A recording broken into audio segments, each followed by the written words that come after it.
Welcome to Nutrition and Menopause, a guide to feeling your best. My name is Megan Ellison. I'm a registered dietitian nutritionist and also a certified diabetes care and education specialist. I'm seeing some new names here in attendance tonight, so welcome. And a few people I think I have seen before in classes, so welcome back. Tonight's class is being sponsored by Stilly Valley Health Connections. That's who you registered through. And Stilly Valley will go ahead and they're recording tonight. So they will send you a copy of the recording, a link to that, probably tomorrow, along with my slides. So you will get these slides to reference. But do go ahead and take some notes because we're going to cover a lot. It's going to be kind of fast and furious. But also we'll take maybe some deep breaths, be calm about it as well. But there is a lot of material to get through. And this is the first time I'm doing this class.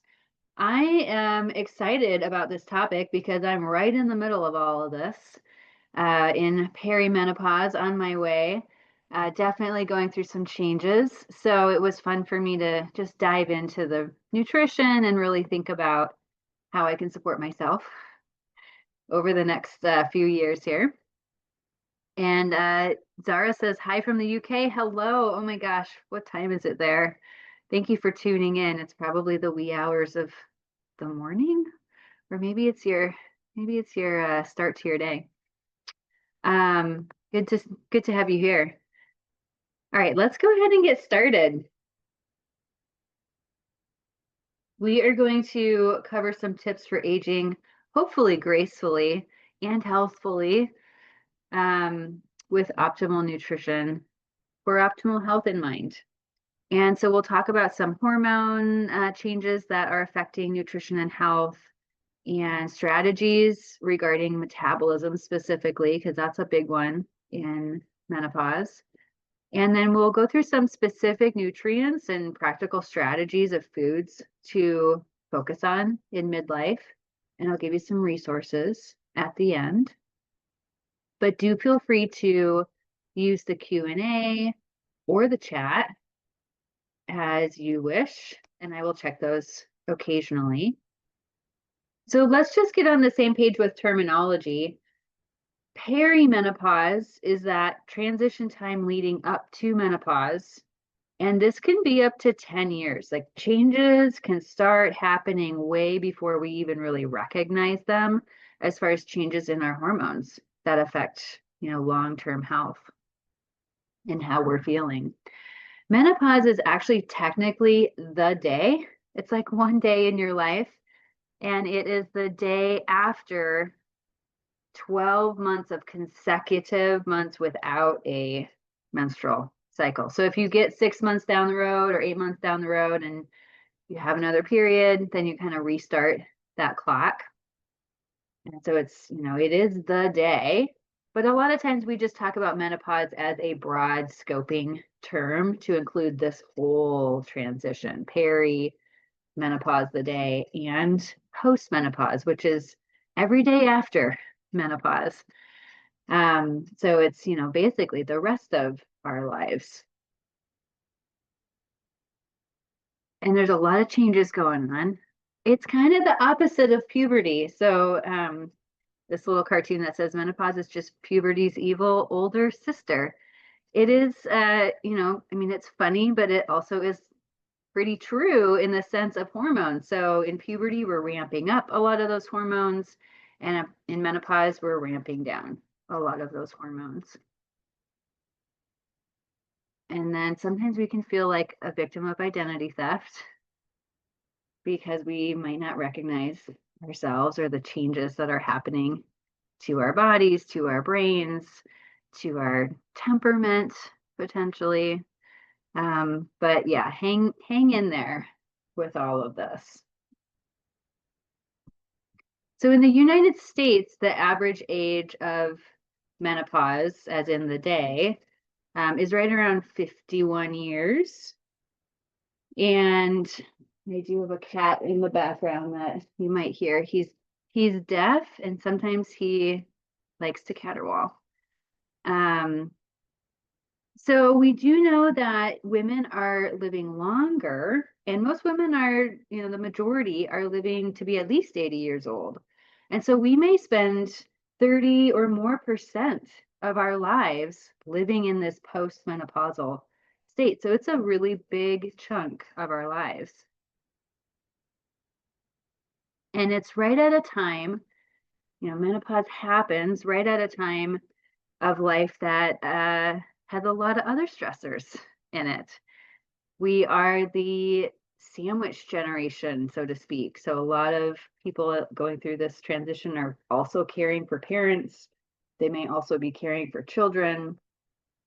If you are working, you may be at your career peak with all of those responsibilities that come with that. Body changes are happening. Health issues start kind of creeping in around middle age.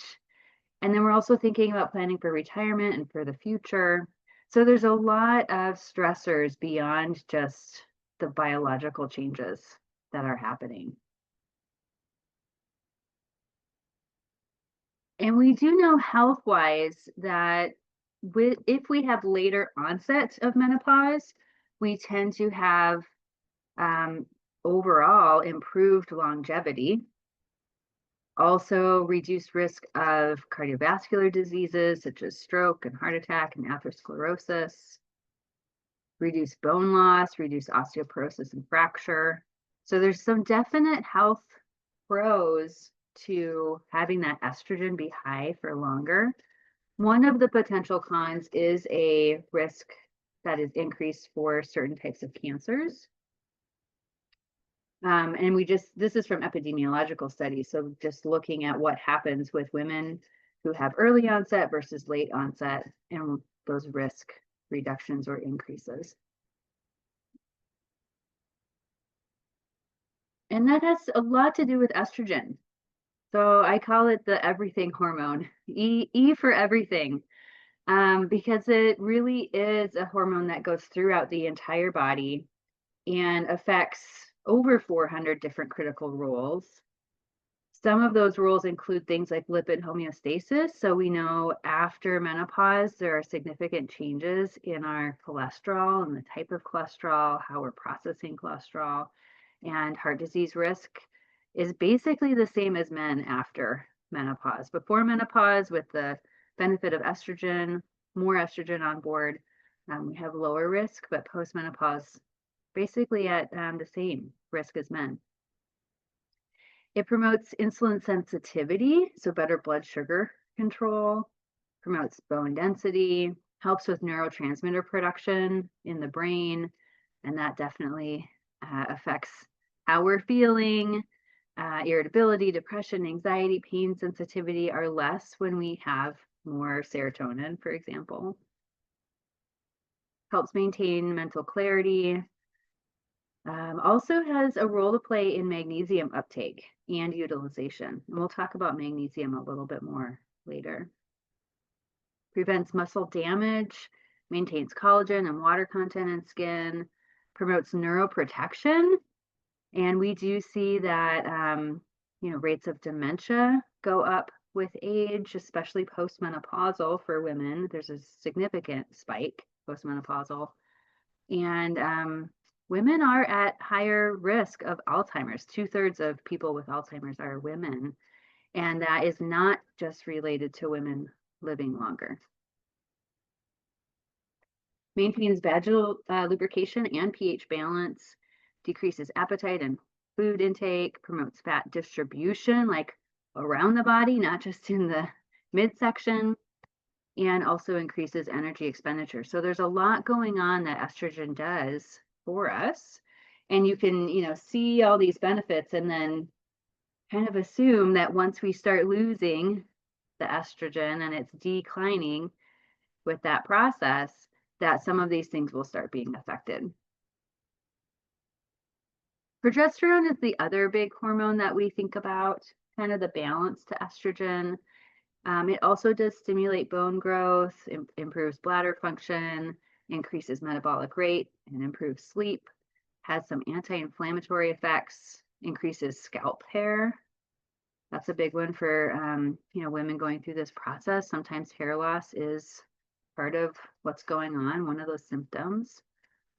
Relaxes smooth muscle in the gut and aids in digestion.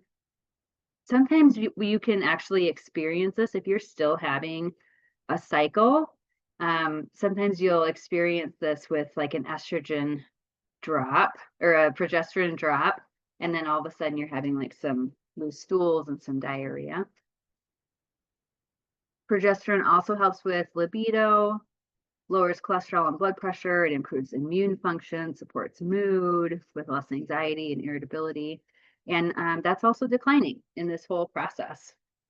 And so what we are experiencing is this narrowing of tolerance. I've heard it explained kind of like you start out with a wide road, and this resonated with me. You have this wide road, you can kind of meander, you've got a lot of wiggle room, and it gets narrower and narrower over time, especially in that menopause transition, in the sense of like, thermoregulation. We have less tolerance, we have less wiggle room. Potentially, so that's like kind of temperature. And then I think about temperament too, irritability, sleep, less wiggle room with sleep disturbances. Like, every little thing may set us off and then we're just awake in the middle of the night. So a narrowing of tolerance, because those hormones really give us a lot of cushion in our lives. And one of those things is metabolism. So we do know that metabolism is just naturally slowing about 5% every decade. That's just general aging. But then menopause specifically ramps that up, meaning it further drops the metabolic rate and decreases calories that are burned. Part of this has to do with physical activity change. And it's not just the conscious activities that we're doing. It's not just like the voluntary exercise, for example, but we actually see involuntary changes. So subconscious changes of less movement. We just are moving less when we get into menopause. There's like a quieting, there's a calming, we have less fidgeting going on, less of that neat non-exercise activity thermogenesis happening. So it's both, the involuntary little movements, but then also we're at a time in our lives where a lot of us are caring for others, working at a desk, long days, commutes. And so we're also, sitting a lot. And then changes in our microbiome exacerbate body shifts as well. And menopause symptoms and disease risk. We're going to talk about the microbiome a little bit more. But in general, our hormone effects, really alter energy expenditure, alter our food intake and our choices, change gut hormone responses, change our muscle and our bone building. And then we also see some changes in sleep. And then if we're having changes in sleep, that further changes our appetite, including what we're choosing, and also how we're feeling as far as energy and thermoregulation. So, it's like a web, they're all kind of interconnected. We do also see a change in, not just total mass, but the type of mass. So we have more fat storage, shifts more to the abdominal area. And, that central adiposity or that weight around the belly is really associated with increased disease risk. So we do want to address that for sure. But let's talk about the gut hormone axis. This might be new to some of you. It is the bidirectional relationship of sex hormones and the gut microbiome. So we're learning a lot about the gut microbiome these days. I just did a 2-part series on mental health and nutrition, and a lot of that was talking about the gut microbiome and gut health. So if you didn't see that, you can go to Stilly Valley's YouTube page. Hopefully it'll be up there soon and you can see that.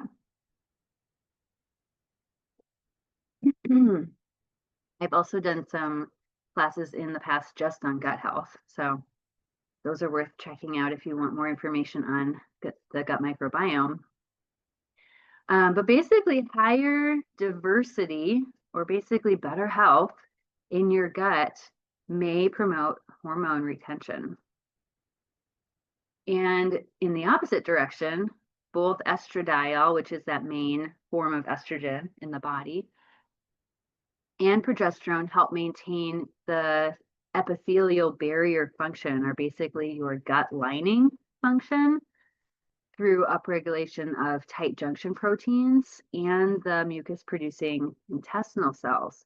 So you've got a layer of mucus on the top of your, you've got your little finger-like projections, your villi in your gut, and there's a mucus layer there that is protecting so that the negative bacteria are not getting through.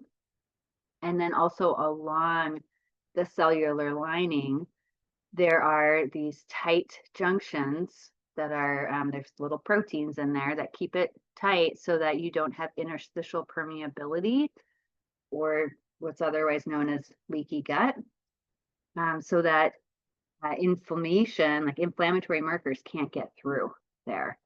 And we do see that that changes in menopause. So the reduction in both estradiol and progesterone, we do see a change in barrier function. And so more inflammation, basically. And also in the menopausal transition, there's a natural decrease in beneficial short chain fatty acid producers in the gut, specifically a couple that come to mind, Faecalibacterium and Rospuria. So, we do see a change in the microbiome with a change in our sex hormones. And then that further changes inflammation and the metabolites that are being made or not made. Okay. And this whole system, if we put it all together, the recycling system of our hormones in the gut, we're calling the estrobolome.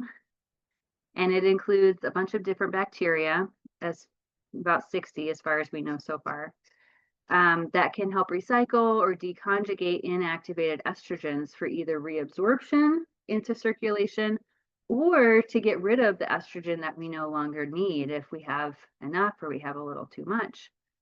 And really the balance between reabsorption and elimination is key. And to support that balance, here are a few tips. We're not going to get into exactly, how this works or how you test it, but here are a couple specific things that you can be working on. Higher fiber to feed your beneficial microbes. Avoiding antimicrobials if possible. If there's other things that you can do or try, of course, if you need them, they're amazing, but they will have impact on the gut microbiome. Increasing fermented foods in your life, like sauerkraut and kimchi, and maybe you're making your own fermented foods, with things like yogurt and kefir. Reducing high saturated fat foods and red meats, because those tend to promote more of the negative bacteria. And then increasing healthy fats such as fish oil and olive oil, both for the anti-inflammatory impacts, but also because of the polyphenols, for example, in the olive oil that are feeding the good gut bugs. Hormone replacement therapy can be helpful if needed. We're really not going to go into HRT tonight because that's not my specialty, and that would be with a prescribing provider. But I will mention a little something about it at the end. And then addressing gut disturbances. So if you've got something going on, IBS, SIBO, inflammatory bowel disease, any of those gut disturbances can also cause more hormonal disturbances and more symptoms. And I've actually seen this quite a bit in my patient population with my women in middle age, that once we get their gut function going well, all of a sudden their symptoms are less. Their menopausal symptoms are less. So if you haven't addressed your gut disturbances, that is a big piece of the puzzle. So I would highly recommend seeing a practitioner who knows what they're doing in gut health. Omega-3s are one of those essential nutrients, or it's an essential fatty acid. We cannot make it, so we have to eat it in our diet. And you've probably heard about this in context with other health things like cardiovascular health and mental health, like decreased rates of depression, for example. It's anti-inflammatory. It supports cognition. In fact, a lot of our brain is technically made up of DHA, that long chain omega-3 fatty acid. It can help improve sleep, support immunity, helps with bone and joint health. And so, lots and lots of benefits, but we tend to not be getting a good balance of omega-3s in our lives. So ideally, if you are a fish person or a seafood person, please enjoy that 2 to 3 times a week. But if you're not, you can get some plant-based forms. It's not the EPA and DHA, the longer chain forms, but it is the ALA form in like flax and walnuts and chia seed, for example. So if you are vegan or vegetarian, or you just don't do fish or seafood, then being more conscious about some of these plant-based sources and fitting it in wherever you can. So like chia pudding, walnuts on your oatmeal in the mornings, walnuts as a snack. I had a snack today. Oh, actually, I didn't include my walnuts. I had my pepitas and my prunes, which we're going to talk about a little bit later. But walnuts as a snack are fantastic. Or even throw it into a smoothie. You can blend them up. Or on a Sunday, if you're an ice cream person at the end of the day, if you have a little treat, add that protein and omega-3 to it. Flax can be sprinkled pretty much everywhere, and you do want it ground so that you actually have access to those fibers and access to the omega-3s, and also access to the phytonutrients in there, which we're going to talk about a little later. But have it ground. It's a little bit nutty, so I would sprinkle it on like peanut butter toast, for example, or on a yogurt parfait, or on your oatmeal. If you have any more ideas, go ahead and put them in the chat for the flax. One of my patients taught me about putting it in a little shaker jar, like a spice jar, and then you can just shake it wherever. So it's, in front of you. You'll use it more often if it's right there and available. So get it out and use it. Okay, let me look at the chat. So there's a question about how does endometriosis impact menopause and postmenopause? Yeah, so there is that inflammatory process going on, and already there's some hormonal imbalances there. I don't know as far as like timing, if that affects timing of menopause, like the day. Maybe some of those hormonal changes are actually like affecting onset. I'm not sure about that. But of course, if you have endometriosis, you've already been going through a lot of fluctuations and a lot of pain usually. And so you want to be thinking about really good self-care and some of these things like omega-3s for pain reduction and inflammation reduction. But as far as like onset or duration, I don't know if it's really affecting that. That's a question that I'll have to look into. Thank you, Elizabeth. Okay, let's see if there's nothing in the Q&A. Okay. So if you guys are using flax, go ahead and put in the chat where you're using it, or chia, or walnuts.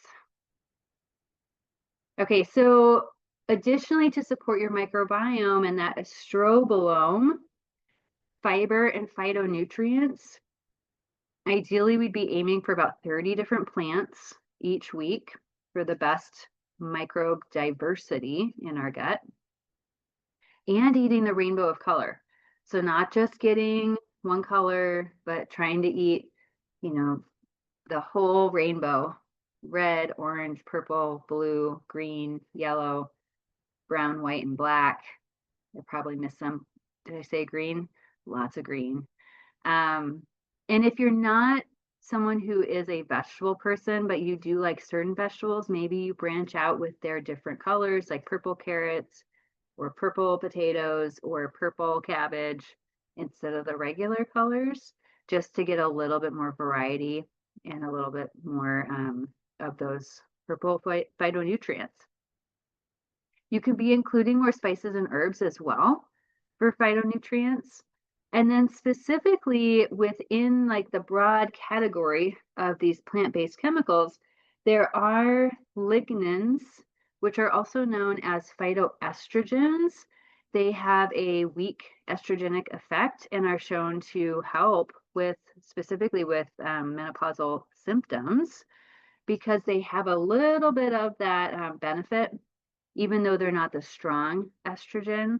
And in fact, we do see that with more phytoestrogen intake, we do have lower rates of these those cancers that were mentioned, specific to high estrogen, because some of the phytoestrogens can bind to those receptors instead of the strong maternal hormonal estrogens. So we see lower rates of breast cancer, for example, with flax and soy and some of these other plant-based things like fruits, sesame seeds, which is sesame seeds are a part of hummus, if you like hummus.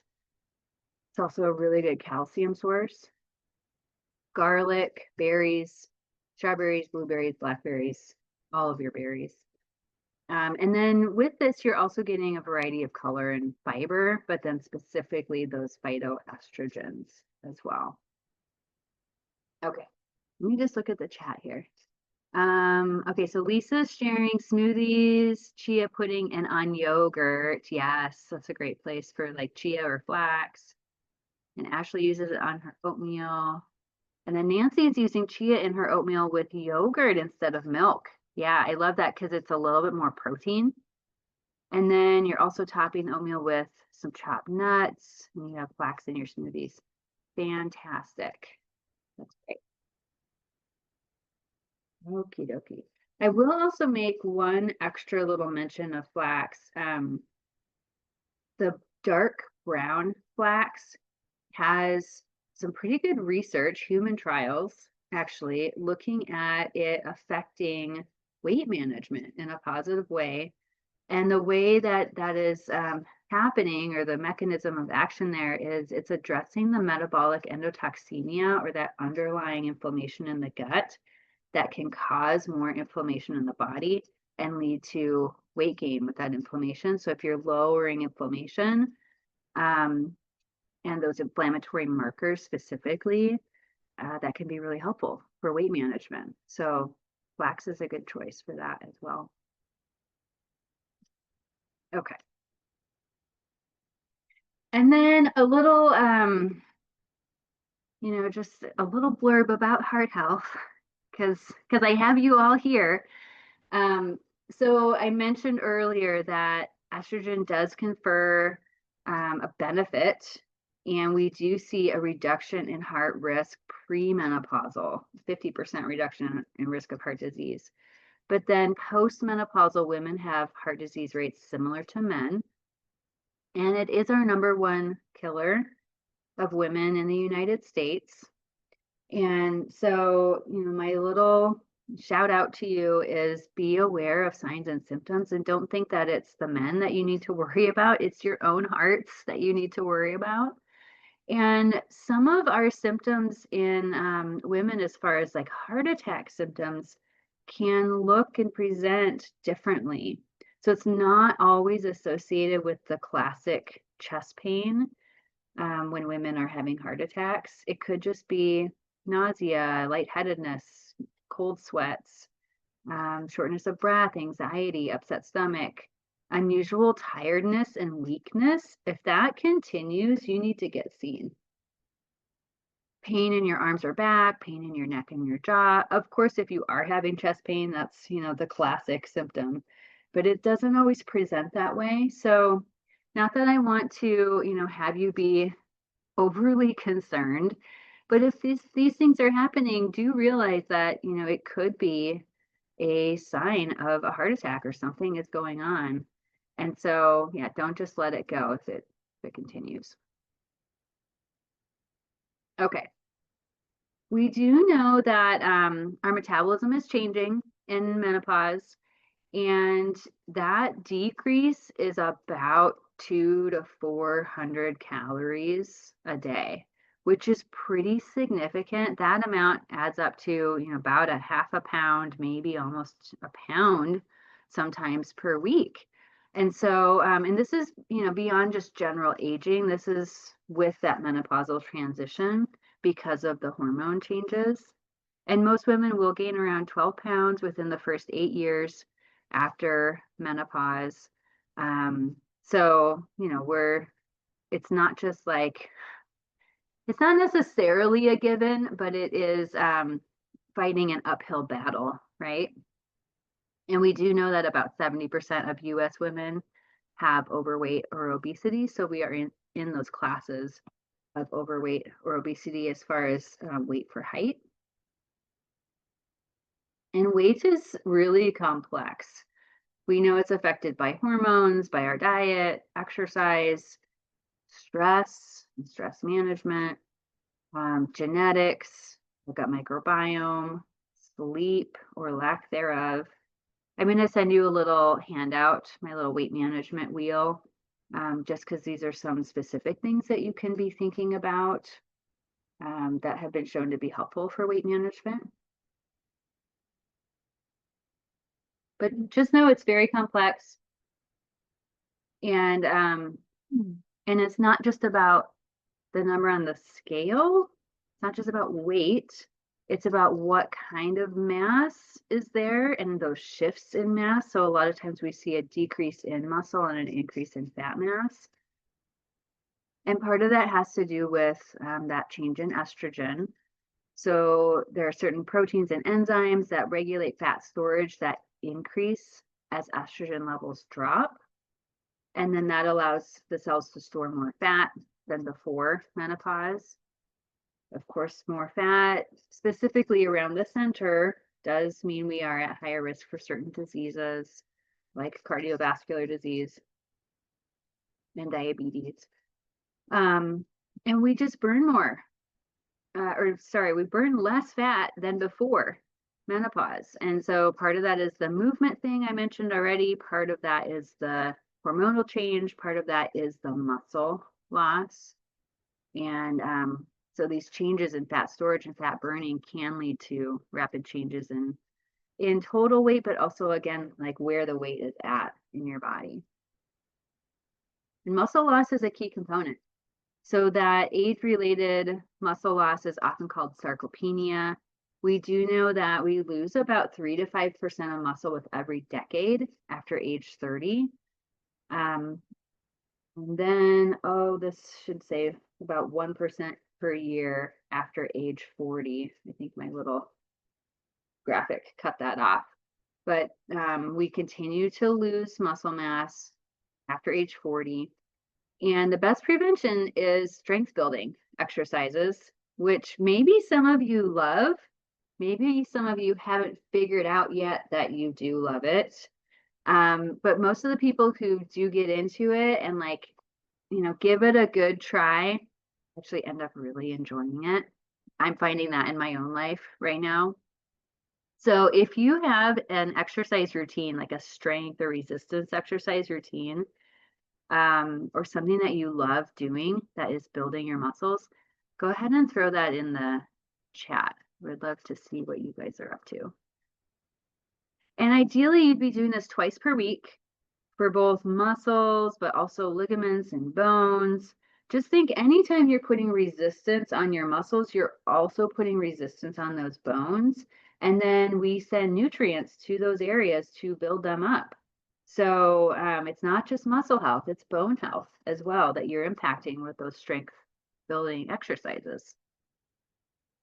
And included in this equation is protein.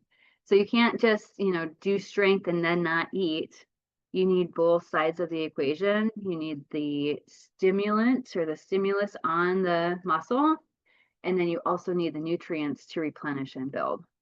And we do see that protein resistance with age increases. And so it basically means we need more protein for muscle building or that anabolism to happen, as well as other tissues and bone. So we actually need more protein as we age. And, a lot of times we're taking in less because of like dental changes, or we get tired and bored, and maybe we're just, making food for ourselves and we don't want to cook a full meal. There's a lot of reasons why it kind of falls off, but our needs actually increase. And we'll talk about how much we need in just a little bit. Lisa says she's doing 3 times a week, lower, upper, and then abs. Yay! And then 2 cardio days as well. That's amazing. Okay, and then Kit says she likes the videos by Joe Wicks and Senior Shape by Lauren. Ooh, okay, I'm gonna write those down. Joe Wicks. Are these on YouTube maybe? Joe Wicks and Senior Shape by Lauren. Or maybe you actually have videos. Oh, they're on YouTube. Fantastic. Okay, I'm going to give you guys one of my favorites. It is Fitness with PJ. She's Canadian. I think she's hilarious. And it's all for women like 50 and over. And it's a lot of actual training. So she's talking about the ergonomics of what you're doing and modifications for people who need modifications. And it's very, very fun, very informative. Oh, and then Kimberly says Heather Robertson on YouTube. Okay. Ooh, great. Those are new ones I'm going to check out. Thanks, guys. That's fantastic. Okie dokie. So let's talk about some other benefits of physical activity besides the lean muscle mass and the bone density and remineralization. It also increases our metabolic rate, which is really important for, maintaining our not just our weight, but our mitochondrial function and microbiome health. The physical activity directly impacts those things, and then they impact our metabolism. It's also important for preventing falls, helps support back, posture, and body mechanics, improves sleep quality and duration, improves mental health. There's lots of other reasons to do it. So in your mind, if you can decouple it from any sort of like weight management and really be thinking about health, and all these other benefits, sometimes that's helpful because, we don't see a whole lot of change immediately in weight from physical activity. You got to focus on, the other reasons to do it, because otherwise you might get frustrated. Okay, the recommendations are at least 2 weeks, 2 times a week of some sort of strength or resistance exercises. And then 150 minutes per week of moderate intensity activity. That's just for general health. That's like kind of the minimum to work up to. If you're not there yet, then that's a good goal. If you're already there, more is better.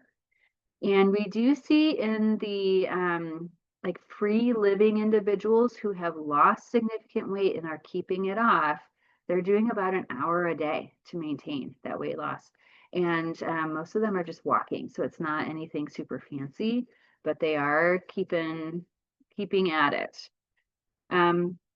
Start slow. If you're doing nothing right now, even a couple minutes really does add up. And there's actually a few new research studies on exercise snacks, like teeny tiny amounts, like 2 minutes at a time, having significant impacts when you do that daily. So even small amounts really do count.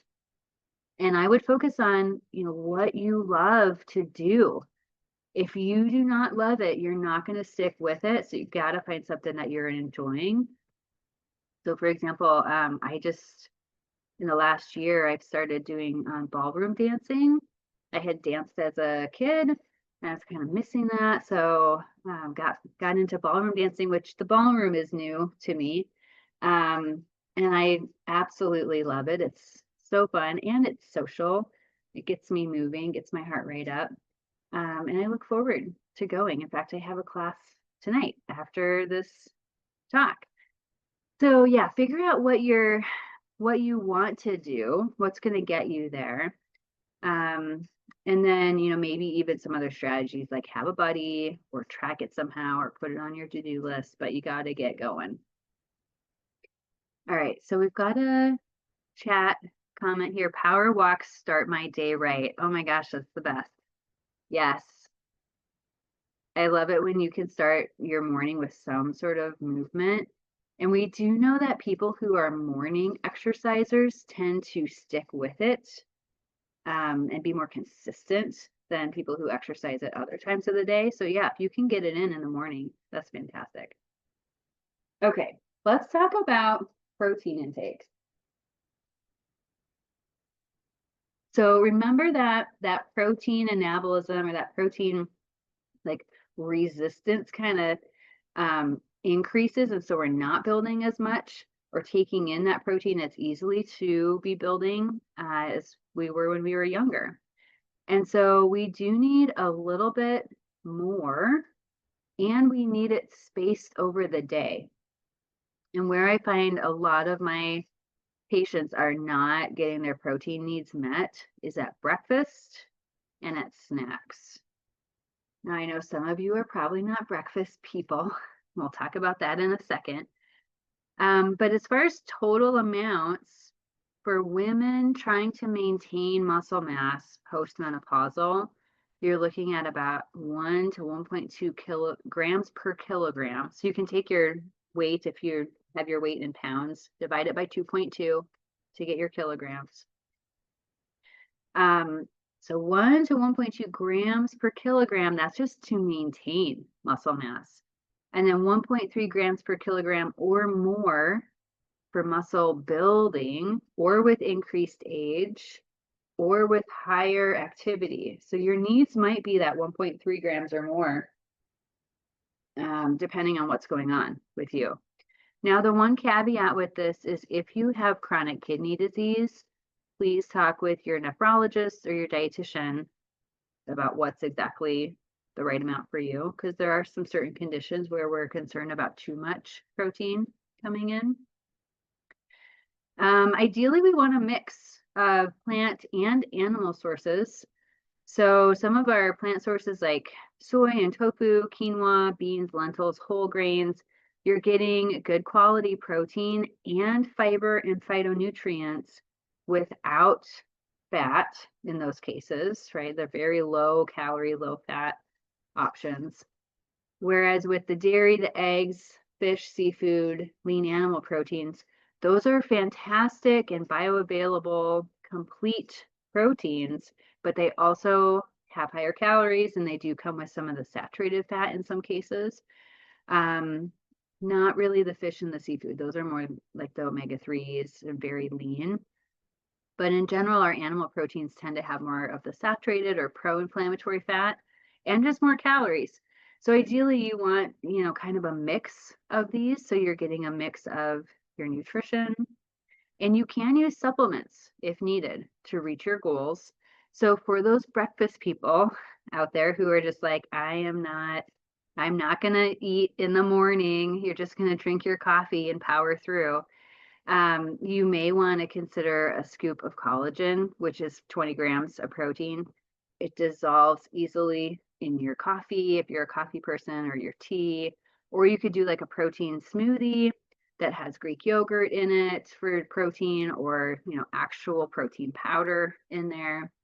But something to get a good dose of protein, at least 20 grams in the morning, to really get you started.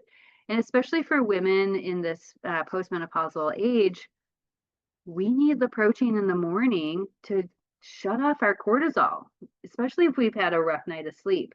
Our cortisol is ramped up, that puts weight around the center. We really need to calm that down with some food and start your day with protein, which kind of sets you up for the rest of your day to be on track. And we do see that people who eat more protein in the morning, especially, have less of that nighttime snackiness going on. So yeah, the protein is a really big deal. And of course, it's important for your bones and your muscle. Okay. So speaking of bones, some specific nutrients of concern with building bones or maintaining bones through menopause: vitamin D with K2. So if you are taking a high dose vitamin D and you don't have K2 with that, I would definitely rethink your strategy there. Um, K2 is a specific type of vitamin K that helps take the calcium and magnesium that the vitamin D is helping you absorb from your gut and actually turn that into bones and put it into bones. It's that osteocalcin pathway. Instead of that absorption of calcium and magnesium with nowhere to go, and then sometimes it can actually go into soft tissue, like into arteries, for example. So you do want enough K2, and that amount is about 45 micrograms of vitamin K2 per 1,000 IUs of vitamin D, or a little more. Um, and there are a lot of combos on the market these days. So you can find supplements where they're already together, so you don't have to think about it. Calcium, which we'll talk about a little later. We already talked about protein. Phosphorus, which actually goes along with sources like protein sources. There's usually phosphorus in proteins and phosphorus in some of our calcium sources, like dairy, for example. We'll talk specifically about magnesium. We already touched on omega-3s. And then potassium and vitamin A, fruits and vegetables. Specifically, if we're thinking about fruits, there is good quality research on prunes affecting bone density. We've had a few different studies now showing this, and about 50 grams of prunes, which is about 4 to 6 prunes per day, is associated with higher bone density. And then, of course, we need the stimulus. We need that weight-bearing exercise to get these nutrients to build more bone. Okay, let's talk about vitamin D, because that is one that most people, the majority of people, are deficient in. And especially here in the Northwest, we have problems with making this vitamin from sunshine for most of the year. We can't make it between like October and March. So that's a prescription to go south, go to Southern California or Arizona, or go to Hawaii at some point, go to Mexico at some point this winter, if you can. If you can't, you can get it somewhat from foods. So there's a little bit of vitamin D, like in our salmon, tuna, sardines, egg yolks, fortified milks, and fortified milk alternatives. Just double check that that vitamin D has been added. Mushrooms that have been exposed to UV light can make vitamin D. And then there's some other fortified foods out there like OJ and cereals. But I would highly recommend getting your vitamin D levels checked, because then you'll actually know how to supplement. There's easy calculators. You can go to grassrootshealth.org, I believe it is, and do a calculation on with your serum level of vitamin D, how much you've been taking, your body weight, and it will give you an estimate of how much you need in order to get into a healthy range in the next 3 months.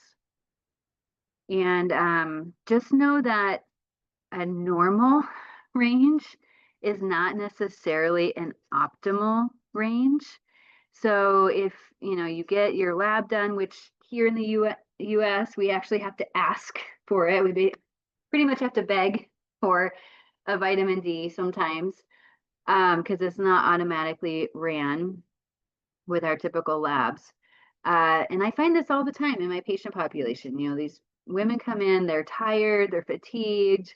We run a vitamin D or have them do an iron or B12, and sure enough, they're low in all three. And then they get told, well, you're actually in the normal range. But when we look at it, like this is an example of my vitamin D here. Yes, technically my vitamin D is 30, which according to this lab is technically the normal range, but it is the very bottom. And I will tell you that's not optimal, right? And was feeling not optimal when it was at that level. And that was after supplementation for a while. So that was after it had been like down to 20 and I had been supplementing. So do get it checked because then you can, have a little bit more information on how much you actually need. It is a fat soluble vitamin, so do take it with fat if you're supplementing. All right, calcium. So we need about 1,000 to 1,200 milligrams per day. That's the dietary reference intake for calcium for women, adult women. And we get calcium from dairy, like cottage cheese, yogurt, milk, cheese, paneer, which is more in like Indian cuisine, and also milk alternatives that are fortified. So just double check that if you're doing a milk alternative like soy or rice or cashew or oatmeal, whatever it is, that it has been fortified with calcium. Tofu is typically processed with calcium, so that's a good source. And then our beans, nuts, seeds, lentils. I mentioned the hummus earlier that has the sesame seeds and also garbanzo beans in there is a good source, or dark leafy greens. So we do have quite a few opportunities for calcium.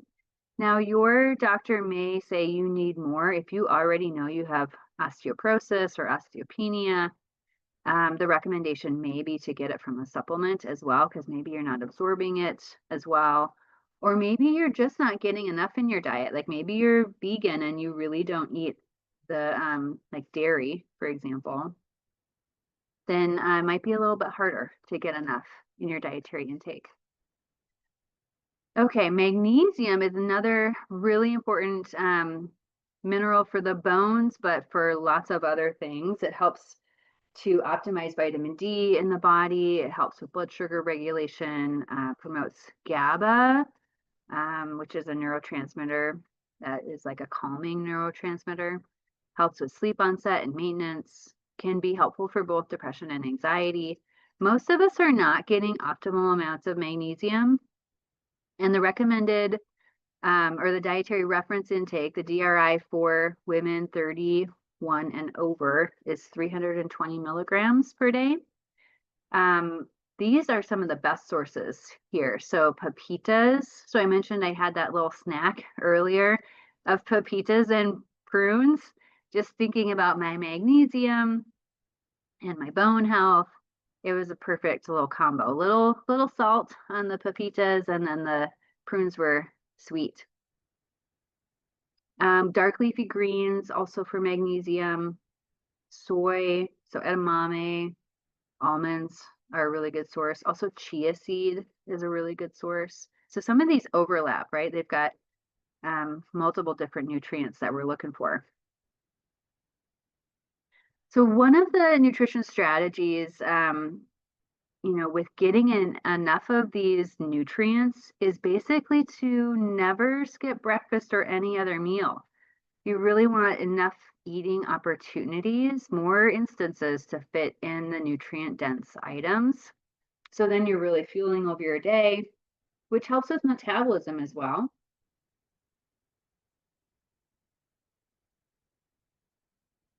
And, if you get to the end of the day and you're a breakfast skipper and a lunch skipper, there's just not enough room for your fruits and vegetables. And that's what tends to go out the window because they're so filling, like all that volume, all that fiber.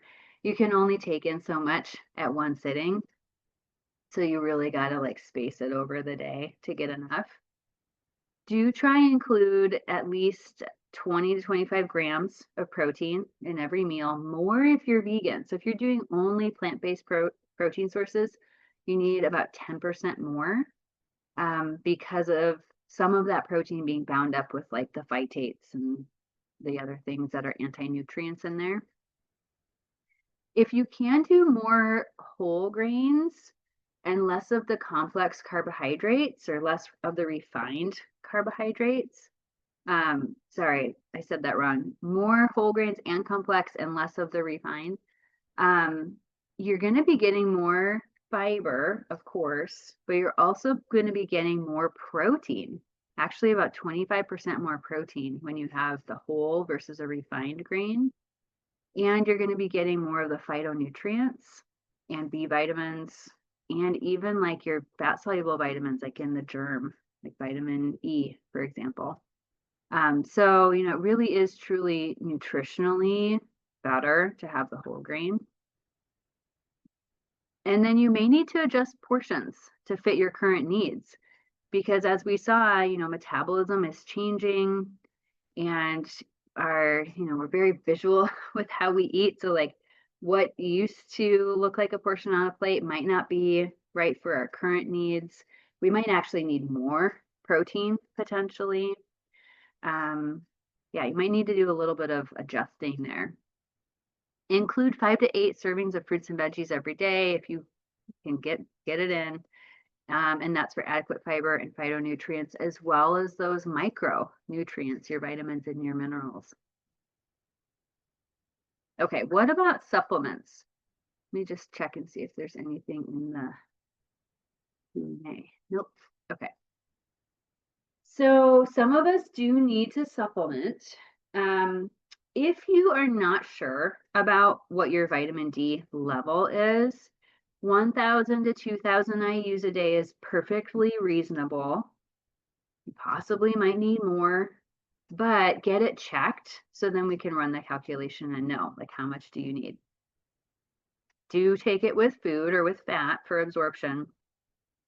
And again, if you do get that vitamin D as a supplement, I would highly recommend just getting the vitamin K too with it. Unless there's something going on with your clotting or you're on a blood thinner or something like that. Even with a blood thinner, I would check that with your cardiologist or with your INR team because vitamin K2 is different than vitamin K1 as far as clotting factors go. So, just double check it because we definitely want you putting that calcium and magnesium into your bones from, your vitamin D going up and affecting that. With calcium, citrate is typically recommended because it's highly absorbed. It's easy on the stomach, and we do want to split it into 2 different doses. So usually people are at like 1,000 to 1,200 milligrams per day, but we can only absorb about 500 to 600 milligrams at one sitting. So you definitely want to split up your calcium. If you're taking all of that 1,000 to 1,200 milligrams at one time, you're wasting about half of it. So split it into 2 doses for better absorption. If you're not a fish person, if you're not getting that, 2 to 3 servings of good fatty fish or seafood per week, then I would consider a supplement. Typically, supplementation is somewhere in the 1 to 2 grams range, and that's specifically looking at the omega-3s. So that's not just fish oil. You want to turn over your bottle of fish oil and say, okay, how much of this is actually the omega-3s? And try and get at least 1,000 as omega-3s. Because if you only have 1,000 of fish oil and it's not concentrated, typically only about 30% of your fish oil is the omega-3s. So in order to get to 1,000, you'd have to be taking a lot more. So it's really the concentrated versions that I like so that people have less pill burden and it's more of the fatty acids that we really want in there. With all of these supplements, I will just say a little caveat really quick about quality and safety. Ideally, you would be looking for third-party testing so that you really know what you're getting in these supplements. Like the little USP, the United States Pharmacopoeia symbol on the outside of the omega-3 or the fish oil that you're buying at Costco, for example. And Costco does a good job of sourcing, but the third-party tester will only put their label on the batches they've actually tested. So sometimes you might go and see that the little USP symbol is on the fish oil, and the next time you go, maybe it's missing because they didn't test that exact batch. So I would get the ones that have been tested because then you really know, first of all, what you're getting, that you're actually paying your money for something real. It's in the right dose, and it's not contaminated with other things. So do be careful with your supplements. B12 is one I want to just mention really quick because with aging, we do have a change in stomach acid a lot of times, and absorption decreases in B12. And because a lot of women complain of fatigue in menopause, I often just get this checked, and it is low a lot of times when we check it, especially if you're on like, an antacid, or you have heartburn and you're taking a PPI or something like that. Or even for people who have been trying to do less animal proteins and be more plant-based, because B12 is only found in animal products, you might just be taking in less and not really realize it.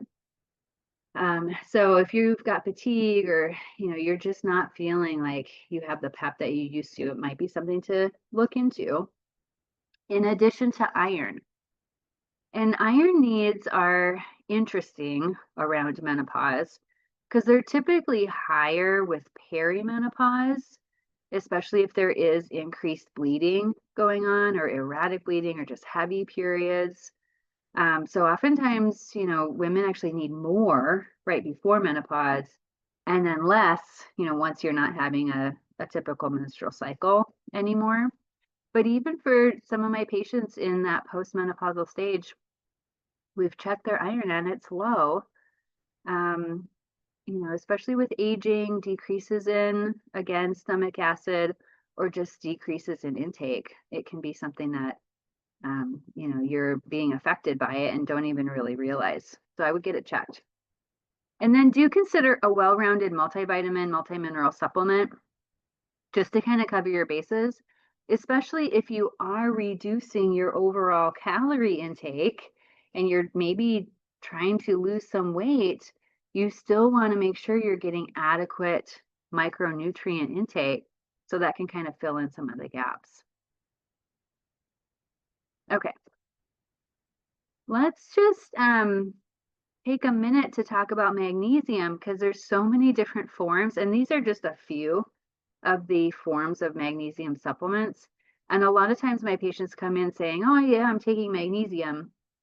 And when I ask them what type, they have no idea. So they do different things in the body, and we want to take the right one for why you think you're taking it. So for example, for my patients who are chronically constipated, or they've got like intestinal methanogen overgrowth, or something's going on where their motility is slow, I really like oxide, magnesium oxide, because only about 4 to 5% of it is absorbed. So if you're taking magnesium oxide thinking that you're taking it for your bones, just know like it's not being absorbed. You're not getting the majority of that. But if you're taking it for constipation, amazing, because it does go all the way through the gut and get to the large intestine, where it will then act as an osmotic laxative to draw water into the colon and help you have a bowel movement. So it's amazing as an osmotic laxative, but it's not amazing as a bone builder. We do often use citrate for absorption because it is more easily absorbed than oxide, and it's super cheap. You can find it pretty much everywhere. However, it does have a very strong laxative effect. And so a lot of my patients do not tolerate citrate. This is often what's used as bowel prep before a colonoscopy. So if you can think back to, how well that worked and things going through you. So, caution with the citrate because of GI distress. And if you're using it for bone health, there are other options like this glycinate, for example, which is highly bioavailable, and that will be helpful for bone, but also for relaxation and sleep without the GI upset.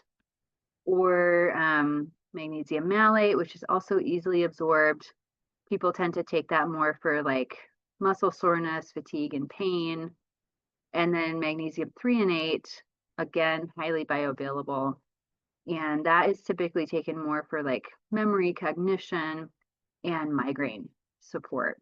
So check your magnesium if you're, taking something at home. There's a question in the chat about, I know it's early in their introduction, but is there any research on how GLP-1s impact menopause? Yeah, actually, let's talk about that. So it might feel like it's early to the public, but we've actually had GLP-1s FDA approved for 20 years. The first one was approved back in 2005. And I've been working with them with my patients in diabetes since then. And so, they're not necessarily new. Some of the ones approved specifically for obesity, that's a new thing with the FDA. And so more people are on them because they're not just using diabetes anymore. And the biggest, risk factors or the biggest complaints, muscle loss. So that goes right along with, what's happening in menopause, and GI disturbances. And so for both of those reasons, if you're on a GLP-1, I would definitely see a dietitian to make sure you're getting adequate intake of protein without causing more constipation, and fiber, because of those changes in the gut microbiome, changes in motility, muscle loss. And then, if you're doing it just for weight management, we don't want to just lose muscle. We want to really be losing the fat ideally. So, it can kind of exacerbate that if you're not doing it well. So yeah, if you're on a GLP-1, I would definitely recommend seeing a dietitian who works with those. Okay. Let's talk a little bit about alcohol, because oftentimes in middle age, we do see an uptick in alcohol use and or abuse because of the pressures and the stressors going on. Do realize that it is almost as calorie dense as straight up fat. So, it's 7 grams calories per gram, which is almost double compared to carbs and protein, which are only 4 calories per gram. Fat is 9 calories per gram. So it adds up very quickly. And I would treat it like a treat. It's discretionary calories, like a dessert, for example. It does do some strange things to our metabolism. You've probably seen or heard of the beer belly thing. That's real with alcohol intake. It puts weight around the center because of changes in fat burning, and also changes in like how we're metabolizing or the food that goes with it. And we tend to do more storage because there's more calories coming in at one time. And then oftentimes we do tend to eat more as well. You may notice this at a dinner or even like later in the evening. You're a little more snacky when you've had the glass of wine because of reducing that inhibition. And then definitely for women especially, it can be affecting sleep quality and duration. So that 3 o'clock wake up time, that is oftentimes alcohol related.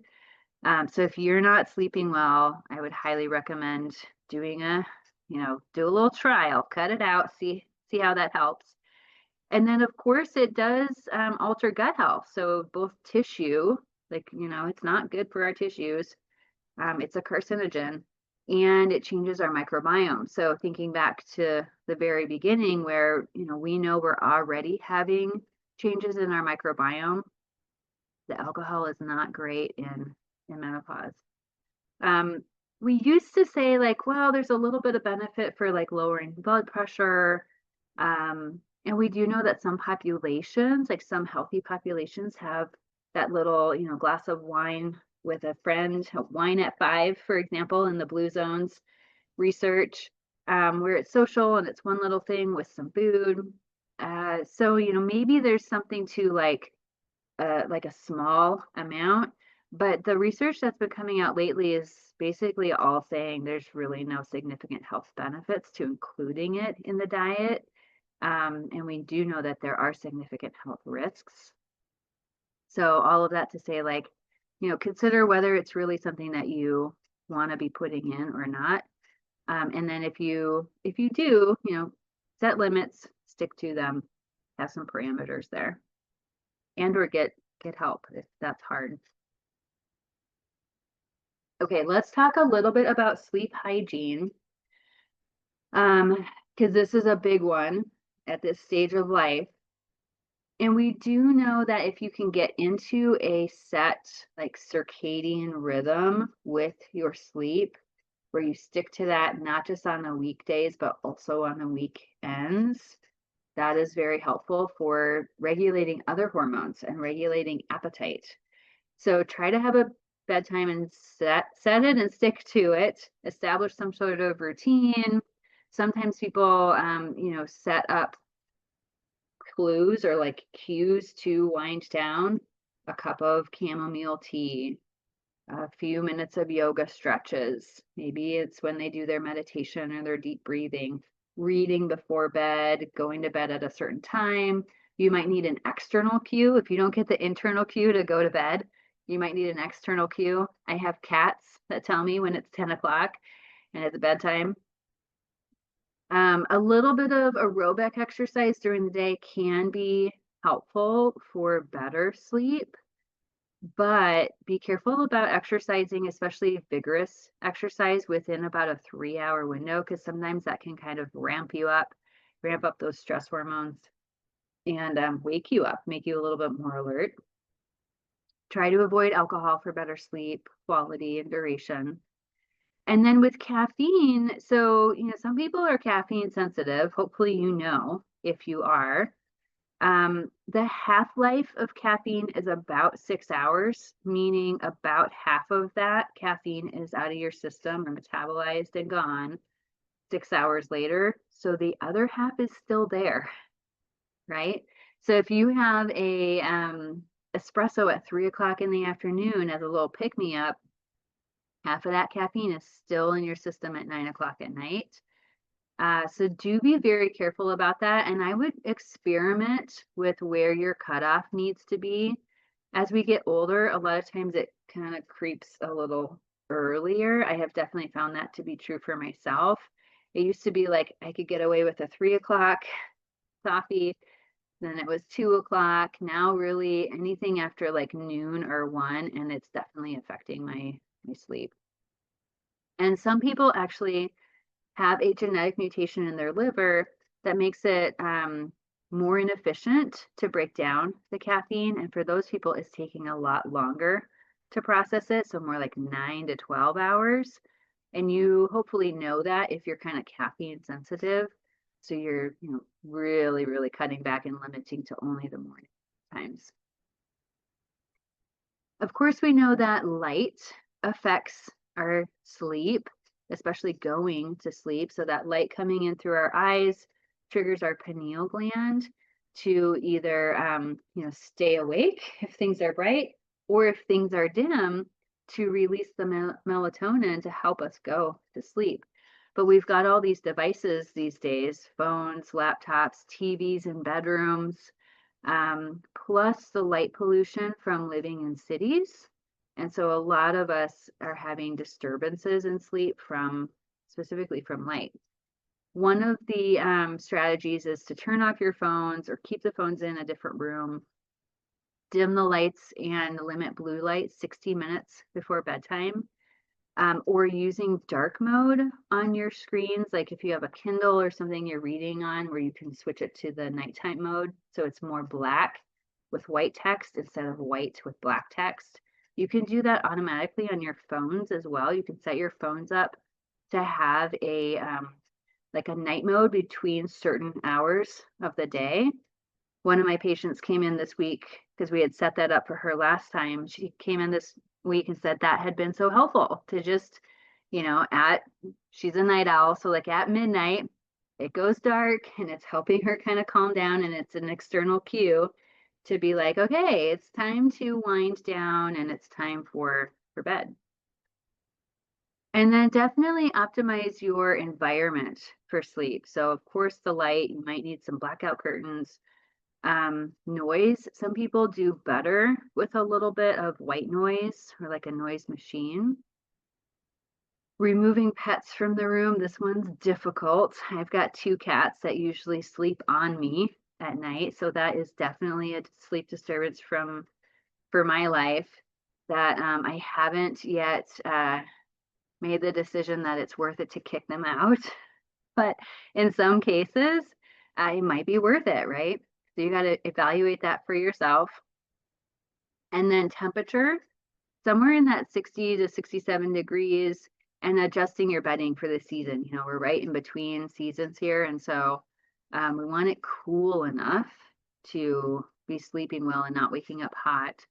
One more strategy I'll add to this is actually having your body get warm before sleep can be really helpful, because that decrease in temperature can trigger sleep. So if you have a hard time going to sleep, taking a hot shower, doing a hot tub or a bath, or a sauna, you know, not too intense, but getting your body warm where then you can actually cool off can help to trigger sleep at night. So one more strategy there. If you guys have any strategies that you use, go ahead and put them in the chat. That would be fun to see if you've got any tips. All right. Overall, big picture, making healthy eating and drinking a priority is something you really can do. So feel empowered. You've got some specific tips here from tonight. You can also be thinking about moving more, not just exercise, right? But all of those little movements in your day that we're doing less of in that kind of peri and postmenopausal time of life. So do think about how all the little things add up and try and activate your day a little bit more, in addition to the actual exercise. You know, your 2 times a week of strength exercises and your 150 minutes of cardio. Prioritize your muscles and your bones. So if you don't have that resistance exercise in your life, we got to figure out how to get that in there. Maybe a personal trainer or PT, or you know, something. Maybe some of these YouTube recommendations tonight could be helpful, because then it's in your own home and you know it's just convenient, and right there you can do it in your pajamas, right? But something where you're really thinking about your muscles and bones multiple times every week. Because it's not just about your health right now, it's about, you know, what is your health when you're 80, right? Prioritize sleep. Ideally, we're aiming for about 8 hours, and quality sleep. If you have a sleep disturbance going on, definitely get that checked out, especially postmenopausal, because of those higher rates of cardiovascular disease. So heart attack and stroke go up significantly. And that is even higher if you have sleep apnea that is not being addressed. Please address it. And there are, you know, so many different things that can be done. It's not just that you're going to be put on a CPAP. Work with your sleep specialist. If that doesn't work for you, there's other options. Consider hormone therapy if that is right for you or not. So we didn't really talk about that because it's beyond the scope of tonight's talk, and it's really beyond my scope as a dietitian, because I'm not a prescribing provider. But I will say that the timing of hormone therapy matters. Where we see the best window of opportunity is 10 years pre and post that menopausal day. So the 10 years leading up to the day of menopause, the 10 years after the day of menopause, seems to be, from the research, the best window of opportunity for hormone replacement therapy. And the type also matters. So whether it's synthetic or bioidentical, and you know, a lot of the research is changing. We have better research, we have more research, we have you know, figured out that with the Women's Health Initiative study that came out 25 years ago and kind of changed our thinking on HRT, that actually that was a pretty poorly designed study, and using synthetic hormones instead of bioidentical hormones. So there were a lot of problems going on with that. So do discuss with your provider whether hormone therapy is right for you, because, you know, back to that list of things at the beginning with estrogen and progesterone, you know, all of those things are affected. Heart health, brain health, bone density, of course, symptoms, mood, hot flashes, skin, hair, and nails, all of those things. So, it's worth at least having a conversation. And then, if you feel like your provider doesn't know much about hormones, because a lot of primary care docs don't, they just haven't had the education in it, you can see a specialist. I'll give you a resource in just a moment. And if you feel like you're also not being heard, get a second opinion or find a different provider. You want someone who's really going to listen to your story and hear your symptoms and hear what's going on in your life to support you in this health journey, because it's a really, really big deal. So get the support you need for your health goals. That might also include a registered dietitian. It might include a therapist. It might include a trainer. But get the support you need. And then positive mindset. That goes a long way towards aging gracefully and healthfully. So, keep your positivity. I know when we talk about menopause, a lot of times the connotation is kind of like, wah, wah, poor us, menopause. But actually, like, it can be an amazing time of life. And there's so many of my older friends who are navigating it so beautifully. And it's very empowering to see that. Okay, let me check the chat here. Oh yeah, great, Kimberly. So for sleep hygiene, cooling pillows and blankets and a fan. Yeah, I forgot to mention the fan. That's a really good one. That little bit of a breeze can be helpful. All right, any other questions? If you have any questions, go ahead and put them in the chat or the Q&A now so that I can address those. But while you're thinking about that, here are some resources for you. So menopause.org, you can find a certified menopause practitioner through that website. If you're looking for a registered dietitian, you can go to eatright.org. There's a little find a registered dietitian button. If you want more information on dietary supplements, here is the NIH.gov website. General healthy eating, myplate.com, and specific heart health, including a whole section on recipes if you want more heart healthy recipes at heart.org. That's the American Heart Association. All right. Well, congrats to all of you who hung in there for the almost hour and a half. I hope that this has been helpful and given you a few more tips to be thinking about, some things that you can actually implement right away, hopefully. There's a question in here about seeing advertisements for mushroom coffee, less caffeine, anti-inflammatory. What are my thoughts? Absolutely. Yeah, if you want that like morning ritual, it's kind of nice for you to have that routine, right? You have a warm cup of something, it's hydrating first thing in the morning. We do know that mushrooms have lots and lots of properties. Some of them are especially good for gut health and also adaptogenic properties for like managing stress. So that can certainly be an option. It is not going to have the caffeine that coffee does. Now, I don't want you to be, overly worried about coffee, because coffee is associated with better cardiovascular outcomes because of all the antioxidants in there. But if you are feeling just stressed, if you're feeling like the caffeine's really affecting you, or if you're a person where you're like, oh, my coffee's got to have sugar and cream and it's really like a dessert, then maybe you think about doing something else. One of my favorites this time of year, not that I'm going to skip my coffee for this, but later in the day, instead of the second cup of coffee or the afternoon coffee, I might have a warm cup of milk, like regular milk or soy milk, with a tablespoon of molasses in there. So good.